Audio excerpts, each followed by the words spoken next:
আপনার ফেসবুক অ্যাকাউন্টে আপনার মোবাইল নাম্বার কোনটা যোগ করা আছে বা ইমেল আইডি কোনটা যোগ করা আছে কীভাবে দেখবেন তা খুব সহজেই দেখে নিন। সর্বপ্রথমে আপনার ফেসবুক অ্যাপটি অফিসিয়াল ফেসবুক অ্যাপটি ওপেন করে নেবেন।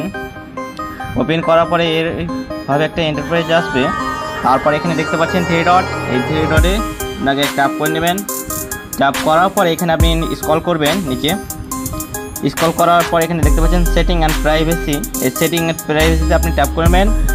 ট্যাপ করার পরে আপনাকে আবার এখানে দেখতে পাচ্ছেন সেটিং নামক অপশান, এই সেটিং নামক অপশানে আবার ট্যাপ করে নেবেন। তো ট্যাপ করার পরে এরকম আপনার শো হবে। এখানে আসার পরে এখানে দেখতে পাচ্ছেন পার্সোনাল ডিটেলস, যেখানে আপনাকে এখানে খুঁজে বের করে নিতে হবে পার্সোনাল ডিটেলস। অ্যাকাউন্ট নামক অপশানে আসার পরে পার্সোনাল ডিটেলস আপনি ট্যাপ করে নেবেন। তো ট্যাপ করার পরে এরকম আবার একটি সুন্দর একটা স্পষ্টভাবে জিনিসটা শো হবে। তো আপনি পার্সোনাল ডিটেলসে ট্যাপ করবেন। ট্যাপ করার পর এখানে দেখতে পাচ্ছেন কন্ট্যাক্ট ইনফরমেশন, এই কন্ট্যাক্ট ইনফরমেশনে চলে যাবেন।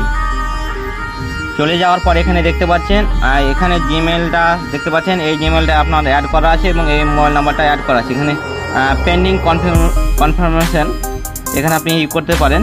আর এখানে দ্বিতীয় মোবাইল নাম্বারটাও আপনি যোগ করে নিতে পারেন এখানে, এবং মোবাইল নাম্বারটা ডিলিটও করে নিতে পারেন। তো এখান থেকেই এভাবে আপনি দেখে নিতে পারেন ফেসবুক অ্যাকাউন্টে কীভাবে কোনটা মোবাইল নাম্বার বা জিমেল দেওয়া থাকতে আছে।